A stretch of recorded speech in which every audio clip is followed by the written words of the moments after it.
किसान साथियों नमस्कार। मैं कृषि पर्यवेक्षक राम बाबू पाटीदार। इस चैनल के माध्यम से मेरा यही प्रयास है कि किसानों तक कृषि संबंधी जानकारी पहुंचे और किसान इस जानकारी का लाभ अपने खेतों में ले सके। किसान साथियों, आज मैं बात करूंगा कि हम जो है मृदा नमूना किस तरह से या किस प्रकार लेवे जिससे हमारी जो है मिट्टी की वो अच्छे तरीके से जाँच हो सके। तो किसान साथियों, जैसे आज मैं खेला गाँव आया हूँ किसान के खेत पर, इनको मैं बताना चाहता हूँ कि मृदा का नमूना किस प्रकार लेवे और अन्य किसान भी इस वीडियो को देख करके सीख सकते हैं कि अपनी मिट्टी की जांच किस प्रकार करें, किस प्रकार जो है खेत का नमूना लेवे। तो जैसे हम जिस खेत में खड़े हैं, यहाँ इन्होंने गेहूं की फसल लगा रखी थी, आप देख सकते हो।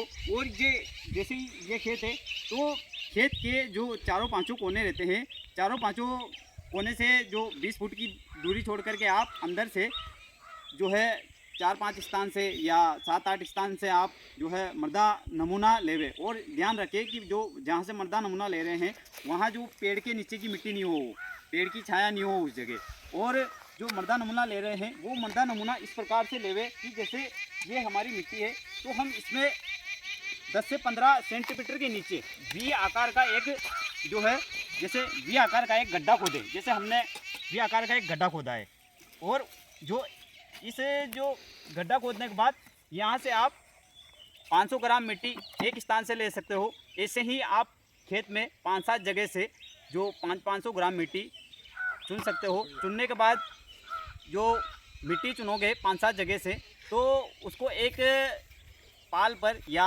साफ़ सुथरी जगह पर, फर्श पर बिछा करके आप उसके जो 4 भागों में बांट सकते हो उस मिट्टी को। और 4 भागों में बांटने के बाद आमने सामने का जो बाग है उस बाग को आप अलग जगह वापस खेत में डाल देवे, और जो 2 भाग बचेंगे उस बाग को आप वापस 4 भागों में बांट दें। ऐसे प्रक्रिया आपको 2-3 बार करनी है, जब तक जो है हमारी मृदा 500 ग्राम या 600 ग्राम तक नहीं रह जाए।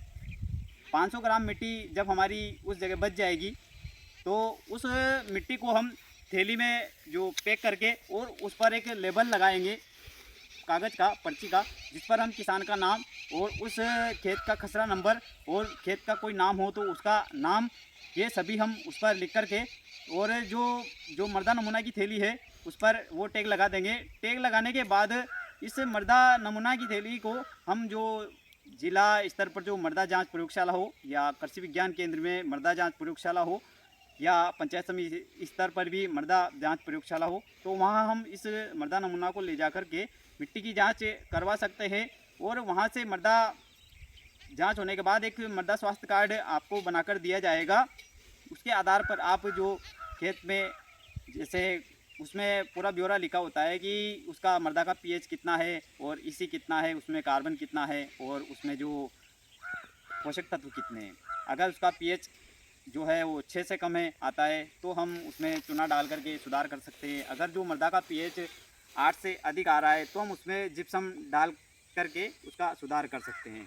और जो हमारी मिट्टी है उसमें अगर कार्बनिक पदार्थ की मात्रा कम आ रही है, 0.5% से कम है, तो हम उसमें जो है गोबर की खाद है, वर्मी कंपोस्ट वगैरह डालें।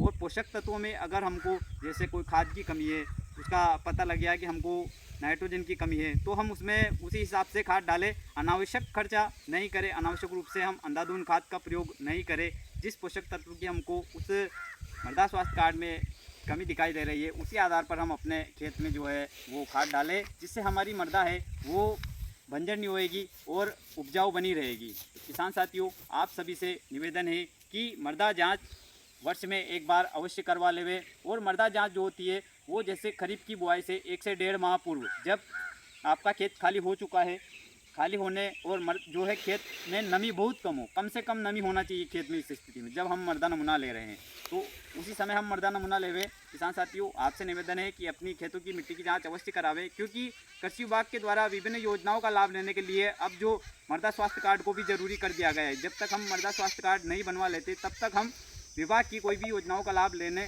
के पात्र नहीं माने जाएंगे। धन्यवाद।